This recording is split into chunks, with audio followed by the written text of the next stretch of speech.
ചേട്ടൻ്റെ വേറൊരു എൻ്റെ ഒരു പേഴ്സണൽ ഫേവറേറ്റ് എന്ന് പറഞ്ഞാൽ കൽക്കട്ട ന്യൂസിൽ ചേട്ടൻ അത് പക്ഷെ കുറേ ആളുകൾക്ക് വളരെ ഇഷ്ടമുള്ള പാട്ടാണ്. ഭയങ്കര രസമുള്ള പാട്ടാണ്.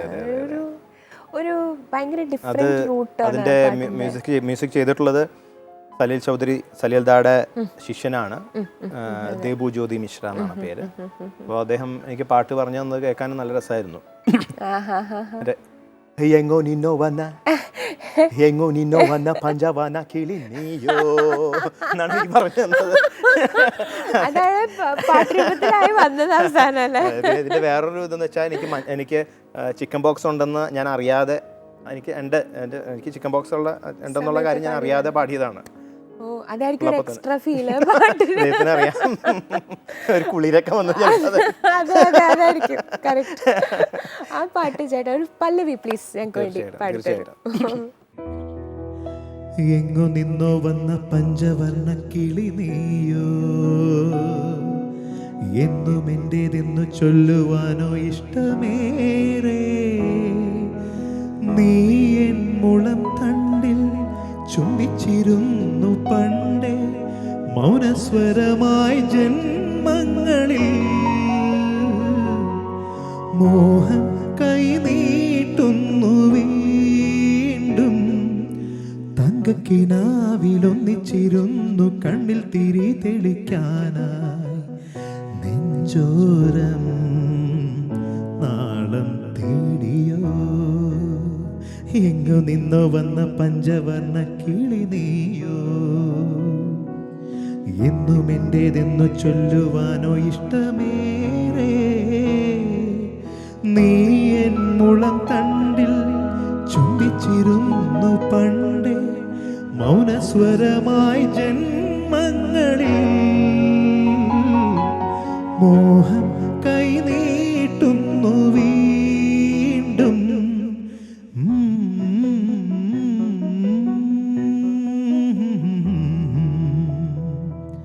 നെഞ്ചോരം നാളം തേടിയോ. മറ്റൊരു മനോഹരമായ ഗാനം ചേട്ടന് പാടാൻ ഭാഗ്യം കിട്ടിയ ഇതും വളരെയധികം ശ്രദ്ധിക്കപ്പെട്ട ഒരു പാട്ടാണ് എൻ്റെ ജീവിതത്തിൽ. ചേട്ടനാകുമ്പോൾ ചേട്ടന് ഓഫ് കോഴ്സ് വലിയൊരു തമിഴ് ഓഡിയൻസ് ഉണ്ട്, മലയാളം ഓഡിയൻസ് ഉണ്ട്. അപ്പം വ്യത്യാസമുണ്ടോ രണ്ട് ഓഡിയൻസ് തമ്മിൽ? വളരെ അധികം വ്യത്യാസമുണ്ട്. അതെ അതെ, മലയാളികളെക്കാളും കുറച്ചും കൂടി എയർ കുറവാണ്, എയർ പിടുത്തം കുറവാണ്. അതെ അതെ, മലയാളികൾ എങ്ങനെയാന്ന് വെച്ചാൽ ഇപ്പം നമ്മളെ കണ്ടു എന്ന് വെച്ചോ, അത്ര നേരം നമ്മൾ നോക്കിക്കൊണ്ടിരിക്കും. മധുബാലകൃഷ്ണൻ നിൽക്കണത് എന്ന് പറയും. അതിന് നമ്മളെ ഇങ്ങോട്ട് നോക്കണോഴിക്കും അങ്ങോട്ടേക്ക് മാറ്റും. എന്നാൽ തമിഴ് ആൾക്കാർ ഞാൻ ശ്രദ്ധിച്ചിട്ടുള്ളതാണ്, അവർ നമ്മൾ மதுபாலகிருஷ்ணன் நிற்கிறாங்க, அவங்க பேசலாம், அங்கே போய் பேசலாம், ഓട്ടോഗ്രാഫ് എടുത്തിக்கலாம், ഫോട്ടോ എടുത്തിக்கலாம். അങ്ങനെ പോയി ഒന്ന് നമ്മൾ സംസാരിക്കുന്ന നിഷ്കളങ്കമായിട്ട് വരുന്ന ആൾക്കാരാണ് ഇഷ്ടം പോലെ ഞാൻ കണ്ടിട്ടുള്ളത്. ചേട്ടൻ്റെ പാട്ടുകളൊക്കെ നമ്മുടെ ഓഡിയൻസ് ഒക്കെ ഒരുപാട് കേട്ടിട്ടുണ്ടാവും. ചേട്ടൻ്റെ ഉള്ളിൽ ഭയങ്കര വലിയൊരു മിമിക്രി കലാകാരൻ ഒളിച്ചിരിപ്പുണ്ടെന്നുള്ളത് ഞങ്ങൾക്കൊക്കെ അറിയാവുന്ന കാര്യമാണ്. ഏതോ ഒരു ഷോന് പുറത്തെവിടെയോ പോയപ്പോൾ ചേട്ടൻ നമ്മുടെ ഹരിമുരളീരാവും പാടുന്നതിന് മുമ്പ് ലാലേട്ടന്റെ ഡയലോഗ് പിന്നെ ഞാൻ തമിഴിലൊരു ചാനലിൽ ഞാൻ കമലഹാസനെ ഇമിറ്റേറ്റ് ചെയ്ത് പാടിയിട്ടുണ്ട്. സുന്ദരി നീയും സുന്ദരൻ ഞാനും കമലഹാസൻ പാടുന്ന പോലെ പാടിയിട്ടുണ്ട്. എന്തൊക്കെ മേഖലകൾ പയറ്റി നോക്കും. അതിന്റെ അടുത്തൊരു പരസ്യത്തിൽ അഭിനയിക്കണത് കണ്ടു ഈ അടുത്ത്. ഇനി അതും കൂടെ ഒരു കരിയർ പാത്താവോ ചേട്ടന്? അഭിനയം നേരത്തെ മുതലേ ചാൻസ് വന്നതാണ്. ഞാൻ മദ്രാസിൽ പഠിക്കുന്ന ടി വി ജി സാറിൻ്റെ അടുത്ത് പഠിക്കുന്ന സമയത്താണ് കാതൽ കോട്ടൈ എന്ന സിനിമയിൽ എന്നെയാണ് ആദ്യം വിളിച്ചത് ഹീറോ ആവാൻ.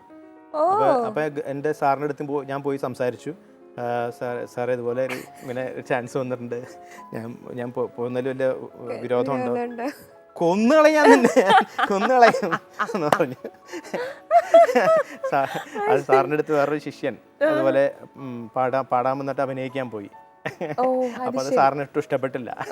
അങ്ങനെ അപ്പോ ആ ഒരു പ്രശ്നം കാരണം കൊണ്ടാണ് അത് ഞാൻ വേണ്ട. അതിനുശേഷം പല അവസരങ്ങൾ വന്നിരുന്നു. ആന്ധ്രയിൽ നിന്നും, അതായത് തെലുങ്കിൽ നിന്നും കന്നഡയിൽ നിന്നൊക്കെ എനിക്ക് അവസരങ്ങൾ വന്നിട്ടുണ്ട്. നടി സൗന്ദര്യ ഇല്ലേ, മരിച്ചുപോയ സൗന്ദര്യ നായികയാക്കിയിട്ട് വെച്ചിട്ടൊരു ഫിലിം പ്ലാൻ ചെയ്തിട്ടുണ്ടായിരുന്നു.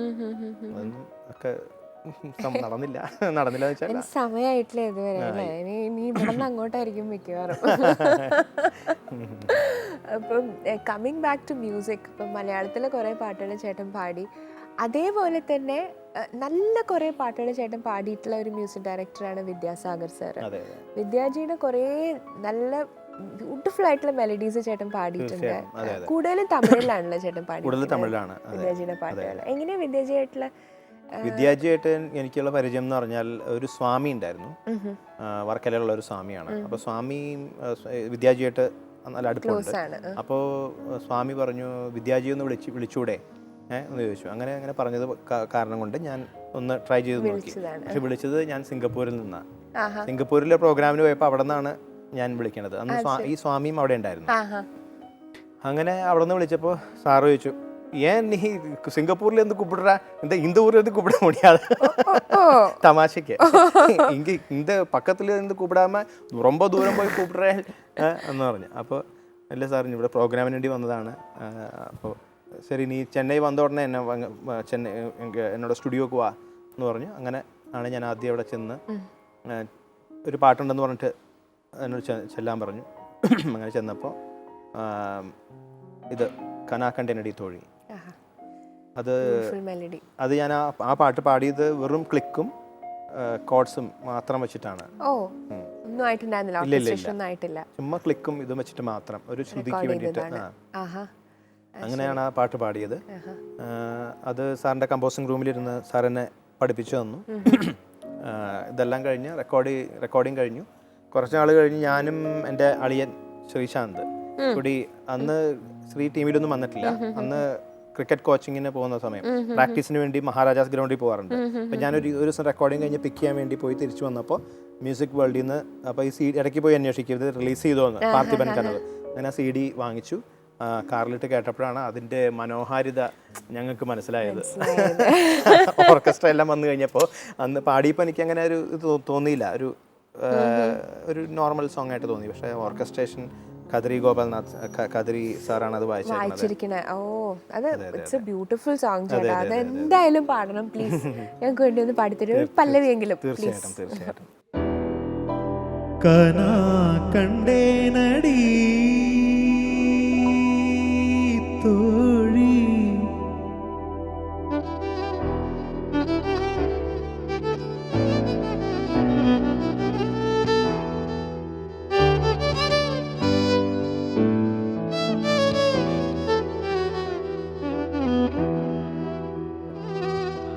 കനാ കണ്ടേനടി കനാ കണ്ടേനടി കനാ കണ്ടേനടി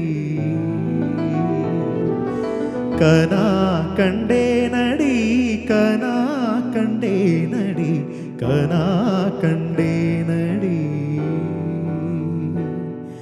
ഉൻവിഴി മുതൽ മൊഴി വരെ മുഴുവതും കവിതകൾ അകമേത് പുറമേത് പുരിതത് പോലെ കനാ കണ്ടേനടി ഉൻമുടി മുതൽ അടിവരെ മുഴുവതും ഇനിമകൾ സുവയതു സുഖമേത് പുരിതത് പോലെ കനാ കണ്ടേനടി തോഴി കനാ കണ്ടേനടി. Composition, so beautiful it is. അതെ. അയ്യോ.